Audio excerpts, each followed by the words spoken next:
Sir loan అంటే ఏంటి? Sir లోను అంటే ఏంటి అంటే లోన్ ఎవరికైతే అవసరం ఉంటుందో వాళ్ళు బ్యాంకులు లేదా ఫైనాన్స్ కంపెనీల నుంచి లోన్ ప్రొవైడ్ చేయగలుగుతారు.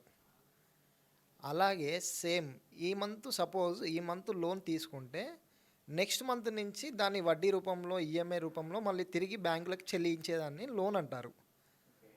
ఆ లోన్ ఎవరికి ప్రొవైడ్ చేస్తామంటే సాలరీడ్ ఎంప్లాయీ లేదా సెల్ఫ్ ఎంప్లాయిడ్ మీన్స్ బిజినెస్ ఎవరైతే చేస్తారో వాళ్ళకి.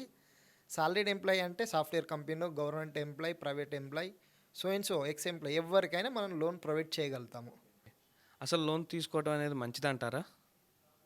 లోన్ తీసుకోవడం అనేది మంచిదంటారా అంటే అది రిక్వైర్మెంట్. మనిషి ఇప్పుడు జాబ్ చేస్తుండంటే ఖచ్చితంగా పైసలు అవసరం ఉంటాయి, కంపల్సరీ లోన్కి వస్తారు. ఎవరైనా లోన్ తీసుకుంటారు. అవి తీసుకోవడం అవసరం అంటే ఖచ్చితంగా అవసరమే లోను. తీసుకోవాలి, సేమ్ మళ్ళీ ఈఎంఐలు కట్టుకోవాలి, బ్యాంకులకు వడ్డీ రూపంలో ఈఎంఐ వెళ్ళిపోతుంది.